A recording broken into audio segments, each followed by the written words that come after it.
In this video, I will be talking about the prefabs and the actual Unity project itself. So to actually create the levels, I used the sprites which I was going to be putting into my game anyway, but I decided not to in the end purely because I didn't have enough time. The actual base layer of my game, which is just this bit here, which I'm going to be calling the base layer, is just a very simple green and brown block. The brown block obviously represents dirt and the green is grass. The bits of the level which are the platforms I was actually originally going to use as a tree, but I was running out of time towards the end of my project. I needed something that could work as a platform, and I realized that if I put this on its side, that it looks quite convincing as a platform, as we can see here, and it actually looks quite good. Everything's loaded in via prefabs, and these are all the prefabs here.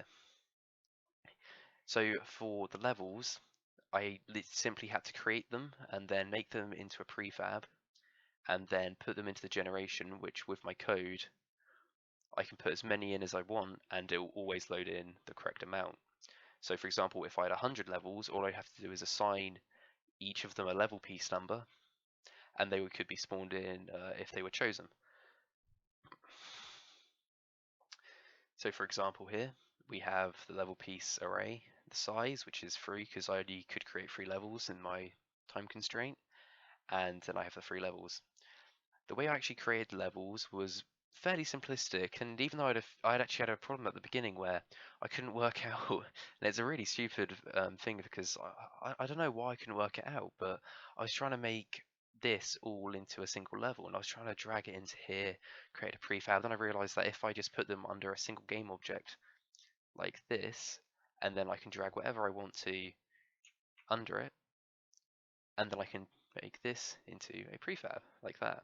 I won't do it because it can mess up the game quite badly, and this is my only copy at the moment. So the actual creation of the levels was fairly simple. All I had to do was make sure that the lower piece of level and the platforms were all aligned correctly with the camera, and that when they spawned in that there'd be a constant level at the bottom. So for example, if we just simply delete this totem here, you'll see that it creates perfectly to the next one. The tempo one was a bit weird, and I keep on getting this horrible thing here, and I couldn't quite work out why it was, and I think it's because the level piece was a little bit too small, but every time I tried to make it a little bit bigger, I still got the same thing here, which is a little gap. I really want to go back and fix this, but unfortunately I've run out of time. I think I'll run out of time towards the end of my project, and it just won't look as nice. So I've decided to leave it in there for now, but if I do get time, I'll go back and I'll fix it all up. The rest of the prefabs in here are all things for the enemies and for me to use. For example, I have the spell effects here, which are attached to the player. I have all of the bullets, which you can see down here. These are all the different bullets that are used by the enemies and things. I have the enemies in here. I have the mini hearts, which the hearts spawn, which will then heal you. I have a few things that weren't used. For example, this was a really nice little bit of grass that I wanted to add in, and if I get the chance at the end, I will go back and I'll add it in, but as it is at the moment, I don't think I will, which is a bit of a shame. So yeah, these are all the prefabs. So when I am loaded into the game, these things, everything here you see is just a prefab. It does not exist in the hierarchy beforehand.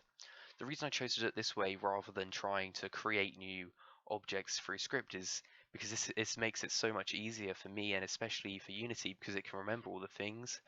This means that everything I create, and as long as I playtest it and I make sure there's no bugs in it, there won't be bugs when it's put into the game unless I'm changing something to do with the level. This allows me to create really reliable levels and means that I can bug test each level bit by bit, and I don't have to worry as much with all the bugs.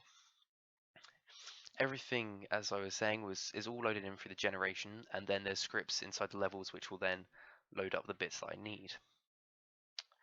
I've done it this way mainly because of its, as I was saying, for one, it makes it really low stress on Unity, but it's also the way I've done it in the past, especially in a few of my Games Jam games, where we needed to have a lot of levels, but we also didn't want them to be truly randomized because we wanted some control of what the player wanted. And I noticed quite quickly that this is a really simplistic yet effective way of loading everything in at once. This also means that I don't have a really cluttered hierarchy, and even though this doesn't really affect the project too much, it's one of the few things that I really dislike about Unity is the hierarchy system. It's all done by what you drag in and where you put it. It isn't sorted into alphabetical order, and it isn't sorted even into what you placed first, which makes it look really ugly unless you're really, really anal about getting everything into the right position. And when you're trying to do things in a rush, you will just miss things and you'll misplace things. So having a simple folder with this filled with prefabs, which you can just quickly scroll through and find the bits that you need, makes it a million times easier just to do it this way. The creation of my levels went a bit awkwardly due to the scale of my things because, and I believe I've said this in a few of my other videos, I wasn't experienced enough with Piscal. I hadn't done enough research into actually the creation of sprites to understand what I needed to do to make sure that as soon as I put it into my game, everything would be the correct size, that it would fit onto the camera, and I didn't really understand the whole thing with like the scale of them. So for example, most of my sprites are 16 by 16, but then I had a few of them which were 64 by 64. I had other ones which were 128 by 128, and I even had a few things which were 512 by 512, which obviously when you put them into the game, some will be huge, some will be tiny. So instead I had to get each sprite one by one, scale it down, and then create a prefab of it. This then allowed me just to drag and drop everything into the game, and it would already be the correct size. The camera and everything, I'm just using the basic one that you get when you load into the game. I haven't really messed around with it too much, and this is because I just needed something that would work. I didn't need anything too flashy or anything like that, and the bits that I did need to be flashy, I did via my code. The light is there purely so you can actually see the map. If we actually disabled this and we hit play, oh, you can still actually see everything. I did not expect that to work at all. I'm not entirely sure why that is. So that is, there we go, actually that's what I'm doing this video.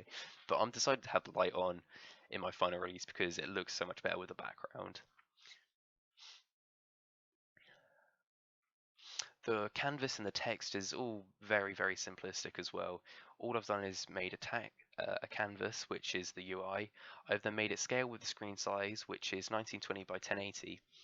And I wanted to get it so you could have it by anything that you had, but for some reason I couldn't quite get this to work, and I've seen it done in a few other Unity projects, but for some reason mine, whenever I hit play and I tried to get it scaled nicely, and then when I built it, it would always change and the text would be in really weird positions, which is why it looks so weird in this project, but when it's like this, but when I actually go into when I build it and I actually play it in the actual exe file, it all looks okay.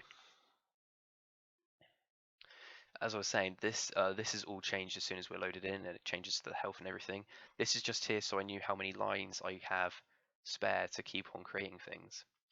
The instructions are deleted as after 5 seconds of playtime. This was so that at the beginning you always get reminded how to play the actual game.